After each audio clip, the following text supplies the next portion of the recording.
Alright, folks, we're back. And this time, let's see. This time, I'm creating a restore point. Yeah! Because like I was saying off screen, I have beaten this game 3 times. So I rebuke all claims like, oh, you're doing on easy, but I've beaten this game.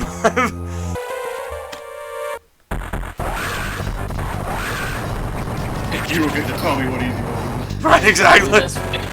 Now it's time to do this fight damageless and not even... Yeah, no, well, there that goes. I jinxed it. Chris, how could you?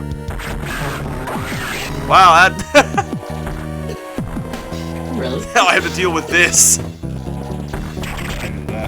That's an X. Yeah, you have to deal with these in the red too, right? Yes.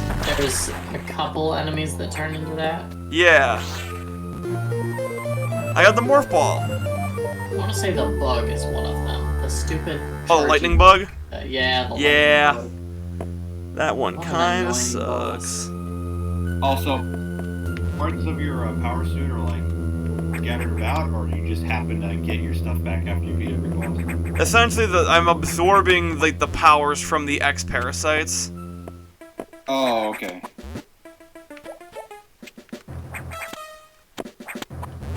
Oh, I don't have bombs yet. I keep thinking those latches you're latching onto, I keep thinking they look like spikes, that's why I'm like...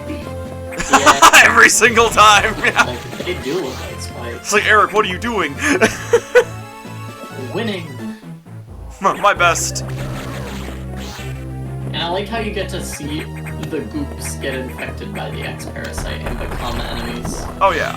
I think that's neat. It's a very cool, this game is very cool mechanically. A lot of the sprite work is so good. Oh yeah. Another neat little thing you can do in this is, or like, see, it's neat until it like hurts you, is that if you don't, so like when you kill enemies, they turn into the X goop. But if you like don't collect that X goop, But does it repossess them? It can, but it can also like fuse into bigger enemies. Oh. That's really nifty, but also horrifying. Oh yeah. Is your objective blue? No. Actually, no, it's not. It's... I don't get it. I don't understand. I don't get it. But yeah, one thing that this game does to like turn the Metroid formula on its head is that it makes the game much more linear.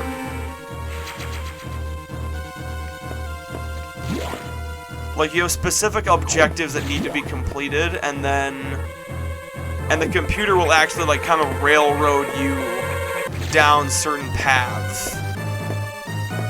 Which, you know what, I appreciate, because that'll be kind of difficult, otherwise, when you're getting lost and you genuinely don't know what to do and you feel kind of discouraged. Yeah, a little bit, although I will say, like, that's just kind of Metroid. But... It's also it's gotten some criticism for that, but it's also a story. Oh dear God! Yeah, she can't handle the cold. Oh really? Yeah. Oh, but there is something in here you guys might want to see.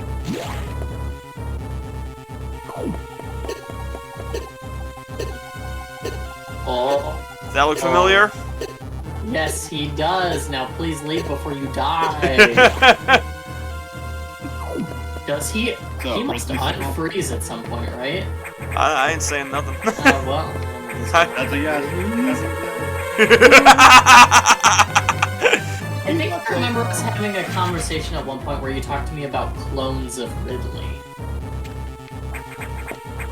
Is at some point like the original Ridley dies, but then they make a clone of him or something? Other M does that. Other M, okay. Yeah, that's where that Ridley comes from. Perhaps regular Ridley isn't dead. Dramatic.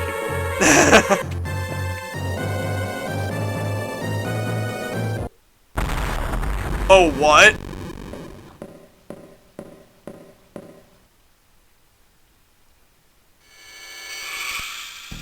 Oh, this is the game where you have the... I didn't know she showed up this early. It's The SAX. Yeah, it's an X-Parasite version of Samus. Yeah, and like I was telling you, Mike, this is the one game where she didn't power down her suit before it starts. Yeah. So what did they do with Samus's actual suit? They gave it to somebody else. Yeah, right? Now, why does SAX work? Because the X-Parasite can't just possess machinery. Is it because there's still part of Samus connected to it? I believe there. Like, she said there are some like organic compounds to her power suit. Oh yeah, that makes sense. And I think it also X-Parasites take over machines, but power suit special. that, and also I think they absorbed enough of her DNA to like recreate her. Yeah. So it's essentially a version of her, but it's, you know, it's her, but it's just got her power suit. Yeah. And yeah, that thing is unstoppable.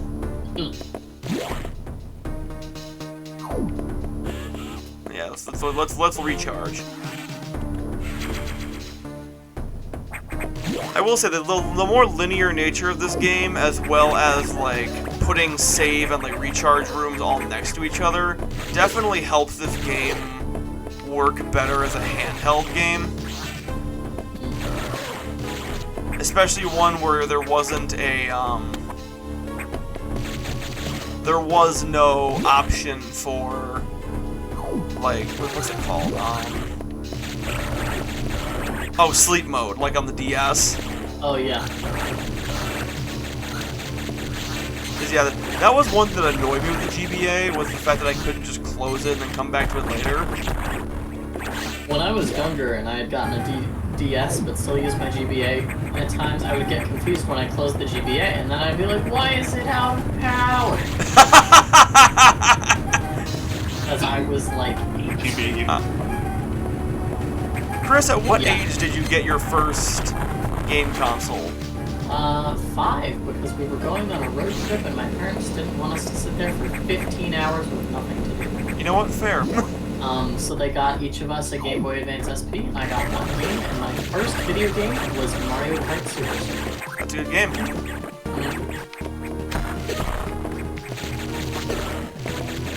I think it's the most difficult Mario Kart I've played, though. I would agree with that sentiment. Super Circuit is freaking hard. I've played that game. It is brutal. Mike, when did you get your first game system?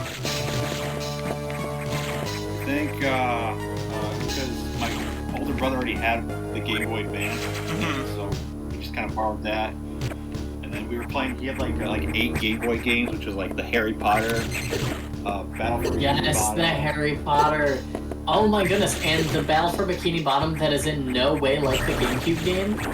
Yeah.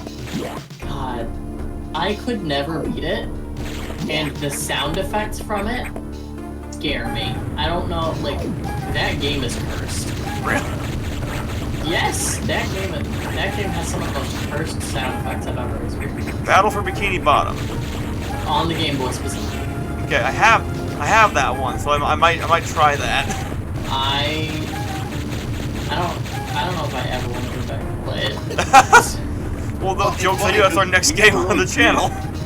Alex managed to find the, because it does one of the things where you just unlock levels and you have to fast go. Oh yeah. Yeah.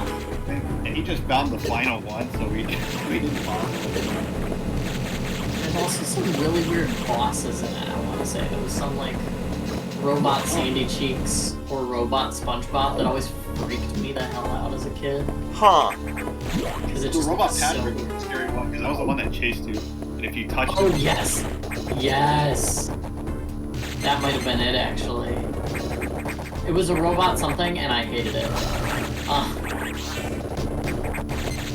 Are you sure you're not thinking of Attack of the Toy Bots? I'm sure. I'm sure. That one was stupid, Battle for Bikini. That's the one where Plankton forgot to hit the listen to me button.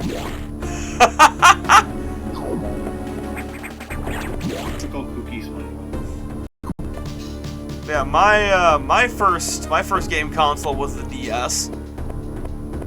And my first video games 4-set system were I got the DS for my 8th birthday and I got 3 games with it. I got Pokemon Diamond, what was it? Oh my god. Nicktoons Battle for Volcano Island, and Transformers Autobots. Oh yeah. All classics, as you can tell. Yeah. especially Nicktoons Battle for Volcano Island. Yo, Eric, did you ever beat the Transformers? No, I did not. Could never get past the Bumblebee stage. I couldn't get past the first level. I spent that whole game in just pure confusion. Eric, do you want to make a restore point?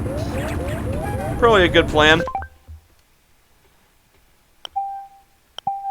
Just, you know, because you got 20 health, and I think the last save point was a little while ago. Yeah. Most likely. Wait, so your first Pokemon game was Diamond? Yes. You didn't have, a game? I technically did, but that was because Nick sold me his copy of Pokemon Fire Red.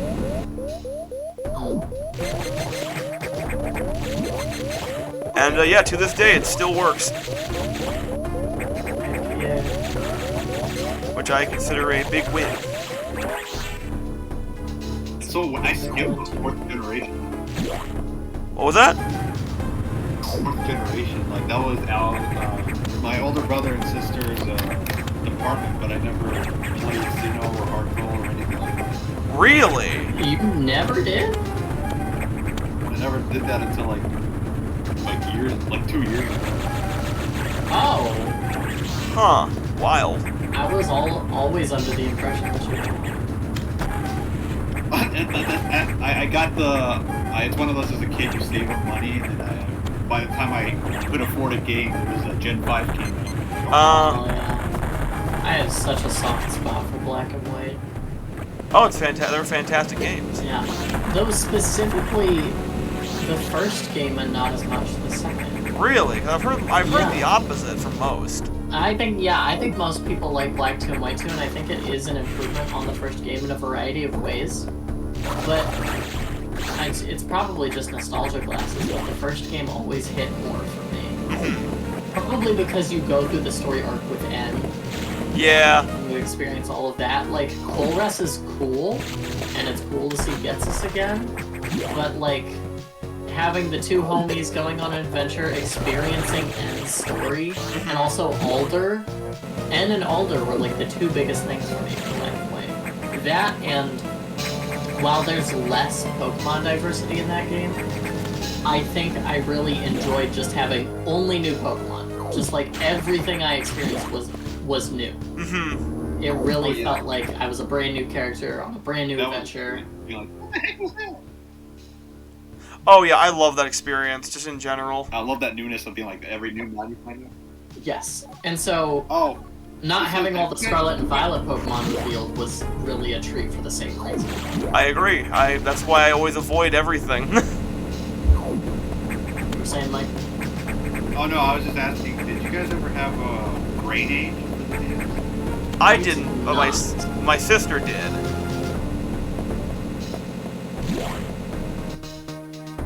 It was funny because it was intended for my older brother to like study on his I think his ACTs and stuff, but he never did it. We just kind of like casually played a little mini game. That's right. That's why it was whack to see it was like an assist trophy on like Super Smash Bros. Yeah. Eric, are you perhaps confuzzled? A little, but I think I got it now. There we go. See, Chris, like I've said, that's the point of Metroid. To get a little lost. It's part of the experience if you don't know what you're doing. That's why I always say to people, like, or not always, I mean to say to people, like, who say, like, I don't know, I just didn't like Metroid Dread or Hollow Knight, like, I asked this, and it sounds pretentious, but it's coming from a place of understanding. It's like, I always say, are you playing the game correctly? Yeah, are you actually shooting things, exploring? Exactly, like, and I say that because I had the same problem with Metroid, with Super Metroid. Yeah. You son of a bitch. I can see that, like, not every game, like, that's the sound she makes when she dies. Oh. Now we're gonna have to load that restore point next time. Goodbye.